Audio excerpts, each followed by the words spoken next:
चलिए, सबसे पहला प्रश्न आपके सामने यहाँ पर है, प्राचीन काल के जानवरों, पौधों और अन्य जीवों के संरक्षित अवशेषों या चिन्हों के अध्ययन को क्या कहा जाता है?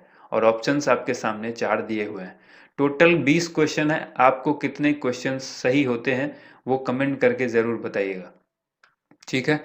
ताकि इसी तरह के क्वेश्चंस का जो लेवल है वो सेट के अंदर हम लगातार लेकर आएँ, और बाद में अगर आपको लगे कि इस सेट को पूरा डिस्कस भी करना चाहिए तो वो भी कमेंट करके बताइएगा, ताकि हर एक क्वेश्चन को डिस्कस करते हुए हम लोग 20 क्वेश्चन को आगे बढ़ेंगे। प्राचीन काल के जानवरों, पौधों और अन्य जीवों के संरक्षित अवशेषों या चिन्हों के अध्ययन को क्या कहा जाता है? 4 ऑप्शंस थे, इसमें राइट आंसर होगा ऑप्शन नंबर सी, यानी पैलियंटोलॉजी। ऑप्शन नंबर सी इस क्वेश्चन का राइट आंसर होगा। अगले क्वेश्चन को देखिए, इनमें से कौन संयोजी ऊतक नहीं है? इनमें से कौन संयोजी ऊतक नहीं है, यानी ऊतक को हम लोग कहते हैं टिश्यू, ठीक है? तो इनमें से कौन जो है वो संयोजी टिश्यू या संयोजी ऊतक नहीं है? 4 ऑप्शंस आपके सामने हैं, तंत्रिका कोशिका, उपास्थि, उपास्थि जो है, और अस्थि, ये सब आप जानते होंगे, अस्थि को हड्डी कहते हैं, ठीक है? नीचे ब्लड है, इसको ये रक्त कहते हैं, ब्लड को। तो चलिए इस क्वेश्चन का आंसर देख लेते हैं। तंत्रिका कोशिका इसका राइट आंसर होगा, ऑप्शन नंबर ए, ठीक है? तंत्रिका कोशिका, जिसने भी तंत्रिका कोशिका ऑप्शन सही बताया है वो उसके क्वेश्चन का जो आंसर है वो सही है। अगले क्वेश्चन की तरफ बढ़ते हैं। तीसरा प्रश्न आपके सामने है, डैश ऊतक का निर्माण मृत कोशिकाओं में के संयोजन से होता है? निम्न में से किस ऊतक का निर्माण मृत कोशिकाओं के संयोजन से होता है? ऑप्शन दिया गया है, कोलेंकाइमा, पेरेंकाइमा, एरेंकाइमा, एस्क्लेरेंकाइमा, ठीक है? तो इसका सही जवाब क्या होगा? इसका सही जवाब होगा ऑप्शन नंबर डी, एस्क्लेरेंकाइमा। एस्क्लेरेंकाइमा जो ऊतक है यानी जो टिश्यू है, इसका जो निर्माण है वो मृत कोशिकाओं के संयोजन से होता है। बच्चों का लिंग मुख्य रूप से, यहाँ पर आप लिंग याद रखिए, बच्चों का जो लिंग है वो मुख्य रूप से डैश से प्राप्त होने वाले वंशानुगत गुणसूत्र पर निर्धारित होता है। बच्चों का लिंग मुख्य रूप से किससे प्राप्त होने वाले वंशानुगत गुणसूत्र पर निर्धारित होता है? और ऑप्शंस है माता, पिता, प्रकृति या फिर माता और पिता। तो 4 ऑप्शंस में से राइट आंसर क्या होना चाहिए? उम्मीद है आप सभी ने सही जवाब दिया होगा। राइट आंसर इस क्वेश्चन का हो जाएगा ऑप्शन नंबर बी, यानी पिता, ठीक है? बच्चों के लिंग का जो निर्धारण होता है वो पिता के गुणसूत्र पर होता है।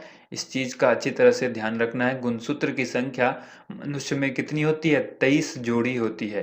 23 जोड़े गुणसूत्र होते हैं। टोटल जो है अगर बात करें तो 46 जो है ये टोटल गुणसूत्रों की संख्या होती है। ये भी सवाल कई बार पूछा जा चुका है कि मनुष्य में कितने गुणसूत्र होते हैं, तो 46, जोड़े में पूछेगा तो 23 जोड़े होते हैं, ठीक है? इसके बाद देखिए अगला प्रश्न यहाँ पर है, किसे फादर ऑफ टैक्सोनोमी के रूप में जाना जाता है? ये सभी क्वेश्चंस बायोलॉजी के हैं और रेलवे ने इन सभी क्वेश्चंस को पूछा है अलग अलग बोर्ड में पिछले 20 सालों में, 2000 से लेकर अब तक 2020 तक जितने भी परीक्षाएं हुई है रेलवे की, चाहे वो एसएम की हो, गुड्स गार्ड की हो, एनटीपीसी, ग्रुप डी, एएस, ये जो टेक्नीशियन है, एएलपी टेक्नीशियन है, उसके बाद जो जितने भी पहले होते थे पोस्ट जैसे गैंगमैन, खलासी, इन सब में जितने इंपॉर्टेंट क्वेश्चन हैं उन सबको शामिल किया गया है, और आगे भी इस तरह के क्वेश्चंस की जो है ये वीडियो आपको मिलती रहेगी। किसे फादर ऑफ टैक्सोनॉमी के रूप में जाना जाता है? तो आंसर इसका क्या हो जाएगा? इसका आंसर होगा Carl Linnaeus. Option number B इस क्वेश्चन का राइट आंसर होगा, कार्ल लिनियस। देखिए कल एनटीपीसी जो है वो एग्जाम शुरू हो जाएगा, सॉरी 28 तारीख से, हाँ, यानी कल से जो है एनटीपीसी का एग्जाम जो है वो शुरू होगा 28 दिसंबर से। ये वीडियो आपको मैं 27 दिसंबर को दे रहा हूँ, और उम्मीद करता हूँ एक दो क्वेश्चन इसमें से आ ही जाए। और यहाँ पर अगर आप एग्जाम देकर आते हैं तो आप हमें अपना क्वेश्चन जरूर, जो भी क्वेश्चन आपको याद रहता है आप हमें कमेंट करके ज़रूर बताएं, या फिर आप हमारे व्हाट्सएप नंबर पर कमेंट करके ज़रूर भेजें, ठीक है? वो नंबर आपको जो है हम आज यूट्यूब पर जो कम्युनिटी टैब है वहाँ पर आपको शेयर कर देंगे कि आप उस नंबर पर जो है कमेंट करके आप हमें क्वेश्चन ज़रूर बताएं जो भी आपका एग्ज़ाम है। कल किन का एग्ज़ाम है वो भी ज़रूर कमेंट कीजिएगा इस वीडियो के कमेंट बॉक्स में, कि कल किस शिफ्ट में और जो है आपका एग्ज़ाम जो है वो कहाँ पर है, और किन का है वो जरूर बताइएगा, ताकि एनालिसिस जो होगी वो शाम को एनालिसिस हम जरूर कर पाए। यहाँ देखिए, निम्न में से कौन सा जीव बहुविखंडन के द्वारा प्रजनन करता है? निम्न में से कौन सा जीव बहुविखंडन के द्वारा प्रजनन करता है? और ऑप्शन है अमीबा, प्लानेरिया, प्लाज्मोडियम या फिर हाइड्रा। तो राइट आंसर यहाँ पर क्या हो जाएगा? इस क्वेश्चन का राइट आंसर हो जाएगा ऑप्शन नंबर सी, प्लाज्मोडियम। ठीक है, प्लाज्मोडियम जो है वो बहुविखंडन के द्वारा प्रजनन करता है। ठीक है, अमीबा किस तरह का करता है? द्विखंडन से। अमीबा जो है वो द्विखंडन से करता है प्रजनन, याद रखना है। और प्लाज्मोडियम जो है वो बहुविखंडन के द्वारा करता है। सातवां प्रश्न है, डैश जंतुओं का सबसे बड़ा समूह है? निम्न में जो समूह दिए गए हैं, कौन है जो जंतुओं का सबसे बड़ा समूह है? आर्थ्रोपोडा, एनेलिडा, मोलास्का या फिर नेमाटोडा। तो राइट आंसर इस क्वेश्चन का क्या होगा? ऑप्शन ए, बी, सी या डी। तो राइट आंसर इसका हो जाएगा ऑप्शन नंबर ए, यानी आर्थ्रोपोडा। आर्थ्रोपोडा जो है वो जंतुओं का सबसे बड़ा समूह होता है।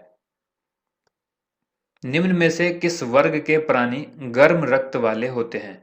गर्म रक्त वाले प्राणी कौन होते हैं? निम्न में से यहाँ पे दिया गया है कि ये जो अलग अलग वर्ग दिया गया है, पहला वर्ग है उभयचर, दूसरा है मीन, तीसरा है सरीसृप, चौथा है पक्षी।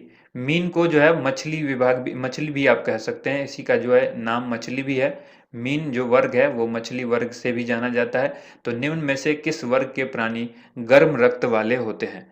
तो राइट आंसर इस क्वेश्चन का क्या हो जाएगा? इसका आंसर होगा पक्षी, यानी ऑप्शन नंबर डी। कई बार आपने सवाल में देखा होगा कि ऑप्शन दिया होता है कि इनमें से किसका जो है वो रक्त गर्म होता है, और ऑप्शन में आपको कबूतर दिया होगा। ठीक है, तो कबूतर अक्सर सवाल में होता है ऑप्शन, और इसीलिए ये कबूतर वाला याद रखिएगा। कई बार ऑप्शन बदल करके पूछा जाता है और कई बार डायरेक्ट वर्ग पूछ दिया जाता है। तो वर्ग जो है वो पक्षी ग्रुप के जो भी होंगे उन सभी का रक्त जो है वो गर्म होगा। अगला क्वेश्चन है, हमारे शरीर के किस भाग में पित्त रस का उत्पादन होता है? पित्त रस, जिसको बाइल जूस कहते हैं। ठीक है, बाइल जूस, इसको ध्यान से देखना तुम लोग। हमारे शरीर में किस भाग से पित्त रस का उत्पादन होता है? और ऑप्शन दिया गया है गुर्दा, यकृत, फेफड़ा और हृदय। राइट आंसर क्या होगा? इस क्वेश्चन का राइट आंसर होगा ऑप्शन नंबर बी, यानी यकृत। ठीक है, यकृत से होता है बाइल जूस का उत्पादन। बाइल जूस का निर्माण भी कई बार देता है। तो निर्माण या प्रोडक्शन कह लो या उत्पादन कह लो, ये बाइल जूस या पित्त रस एक ही चीज है दोनों। इसका निर्माण कहाँ पर होता है? यकृत में, यानी ऑप्शन नंबर बी यहाँ पर राइट आंसर होगा। चलो अगले क्वेश्चन की तरफ बढ़ते हैं। हमारे लार जो है वो ग्रंथि, लार ग्रंथि से डैश एंजाइम स्रावित होता है? लार ग्रंथि से कौन सा एंजाइम स्रावित होता है? ठीक है, और ऑप्शन है यहाँ पर पेप्सिन, ट्रिप्सिन, एमाइलेज, लाइपेज। तो करेक्ट आंसर क्या हो जाएगा? देखो, इस तरह के क्वेश्चन को तुमको अच्छी तरह से याद रखना होगा। आरआरबी, एनटीपीसी हो या ग्रुप डी हो, इस बार तुम लोगों को उसमें से कोई ना कोई जॉब ले लेना है, क्योंकि इस बार अगर तुम नहीं कर पाए तो आगे बहुत मुश्किल हो जाएगी। ठीक है, इसके बाद जो है वो सीईटी आ जाएगा और फिर वहां पर परेशानी होगी। हर लोग वहां पर सीईटी देंगे, तुम्हारा कंपटीशन और टफ होगा। बाद में भले ही अलग अलग विभागों के लिए अलग अलग एग्जाम होंगे, ठीक है, वो अलग अलग डिपार्टमेंट लेगा, लेकिन पहले ही चरण में तुमको परेशानी इसलिए हो जाएगी क्योंकि पूरी दुनिया, पूरे देश से जो लोग हैं वो वहां पर अपीयर होंगे और उनके लिए एक ही कॉमन एंट्रेंस टेस्ट होगा। तो अपनी पूरी ताकत झोंक दो। अगर इस बार नहीं कर पाए तो तुम सोच लो कि तुम्हारे साथ लाइफ में क्या होने वाला है। ठीक है, सरकारी नौकरी अगर सपना है तो फिर उसको पूरा करने के लिए इस बार जो ताकत है तुम्हारे शरीर में वो पूरी झोंक दो, क्योंकि लगभग तुम मंजिल के करीब पहुंच चुके हो। थोड़ी सी मेहनत करनी है, अब वो सिर्फ एग्जाम के लिए करनी है और एग्जाम के दिन करनी है, जिसमें पूरी जी जान से आपको मेहनत करना है।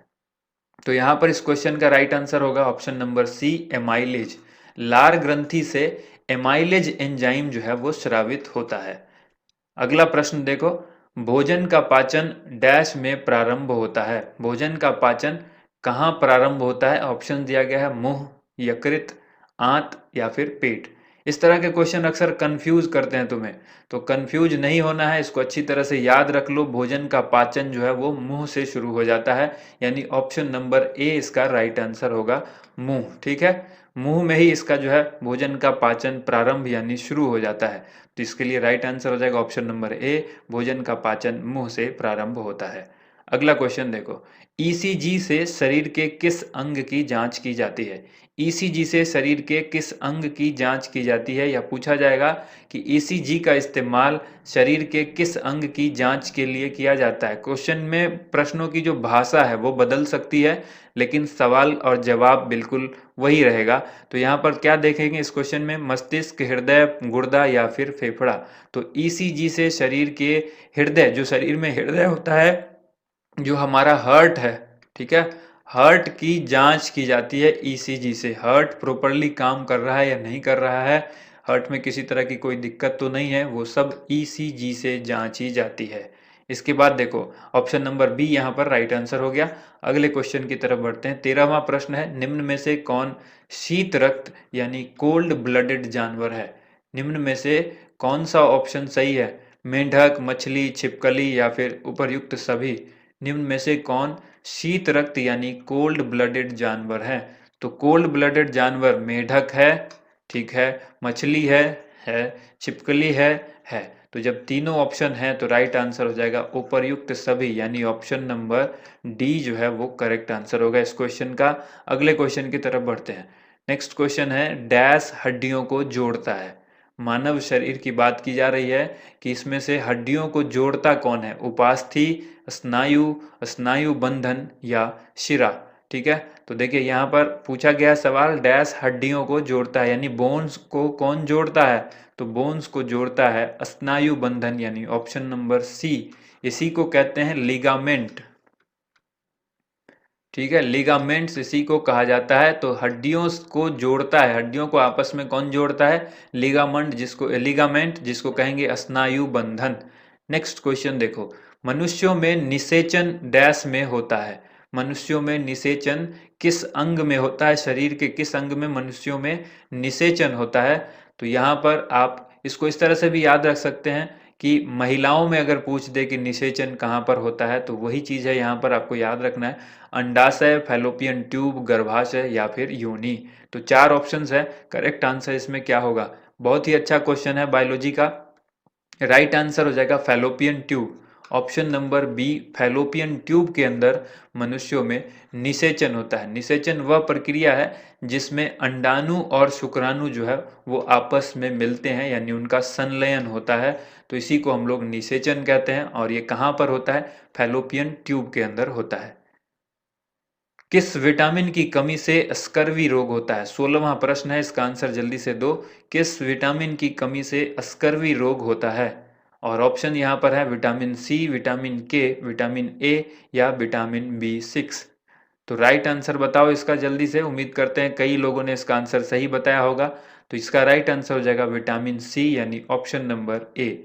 विटामिन सी की कमी से स्कर्वी रोग हो जाता है, और इसी का लिए आपको याद रखना होगा, इसको स्कॉर्बिक एसिड भी हम लोग कहते हैं। ये इसका रासायनिक नाम है किसका? विटामिन सी का, स्कॉर्बिक अम्ल यानी स्कॉर्बिक एसिड। ठीक है, कहाँ से मिलता है ये हमें नींबू से मिलता है, संतरे से मिलता है, यानी खट्टे फलों से मिलता है। खट्टे फल आप याद रखेंगे, खट्टे फलों से हमें विटामिन सी जो है वो मिलता है, प्राप्त होता है। अगला क्वेश्चन देखिए, इनमें से कौन ग्रीन हाउस गैस नहीं है?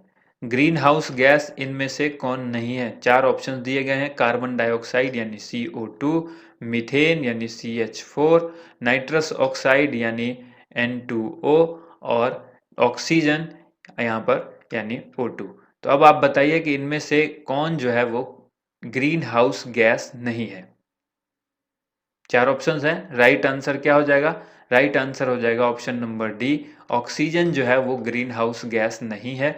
बाकी तीनों जो है ये नाइट्रस ऑक्साइड हो, मीथेन हो, कार्बन डाइऑक्साइड हो, ये जो है कौन सी गैस है? ये ग्रीन हाउस गैस है। इसी में ऑक्सीजन के जगह पर कई बार हाइड्रोजन भी होता है ऑप्शन में, तो ये हाइड्रोजन भी होगा तो भी ये हाइड्रोजन जो है वो ग्रीन हाउस गैस नहीं है, तो भी आंसर यही होगा। ठीक है, हाइड्रोजन ऑक्सीजन को आप याद रखिएगा, ग्रीन हाउस गैस नहीं है। नेक्स्ट क्वेश्चन है, प्रकाश संश्लेषण के दौरान प्रकाश ऊर्जा रूपांतरित होती है? किसमें रूपांतरित होती है? यानी प्रकाश ऊर्जा जो है बदल करके क्या बनती है वो पूछा गया है। तो यहाँ पर है प्रकाश संश्लेषण के दौरान प्रकाश ऊर्जा रूपांतरित होती है किस में, यांत्रिक ऊर्जा में या विकिरण ऊर्जा में या रासायनिक ऊर्जा में या भौतिक ऊर्जा में। राइट आंसर क्या होगा, इस क्वेश्चन का आंसर हो जाएगा ऑप्शन नंबर सी, रासायनिक ऊर्जा में। जो प्रकाश ऊर्जा है प्रकाश संश्लेषण के दौरान ये किस में बदल जाती है, ये बदल जाती है रासायनिक ऊर्जा में, यानी केमिकल एनर्जी में। इसके बाद देखिए अगला क्वेश्चन 19वां प्रश्न है, टेरिडोफाइटा समूह के पौधे में क्या नहीं पाया जाता है। टेरिडोफाइटा समूह के पौधे में क्या नहीं पाया जाता है, जड़, तना, पत्ता या फिर फूल। तो राइट आंसर इसका क्या हो जाएगा, इस क्वेश्चन का राइट आंसर होगा ऑप्शन नंबर डी, फूल जो है वो नहीं पाया जाता है। नेक्स्ट क्वेश्चन देख लेते हैं। नेक्स्ट क्वेश्चन यहाँ पर है, पनीर बनाने में किस किण्वक का प्रयोग किया जाता है। पनीर जब बनाया जाता है, पनीर जिसको कई बार आपके सामने चीज लिख देगा, तो पनीर या चीज बनाने में किस किण्वक का प्रयोग किया जाता है। और ऑप्शन यहाँ पर है पेप्सिन, रेनिन, ट्रिप्सिन या फिर एमाइलेज। तो राइट आंसर क्या हो जाएगा इस क्वेश्चन का, इसका राइट आंसर होगा ऑप्शन नंबर बी, रेनिन का इस्तेमाल होता है पनीर बनाने के लिए। ठीक है, रेनिन एक प्रकार का किण्वक है जिसका इस्तेमाल किया जाता है पनीर बनाने में। ठीक है, तो ये थी आज की वीडियो। इस वीडियो को ज़्यादा से ज़्यादा लाइक कीजिए, शेयर कीजिए।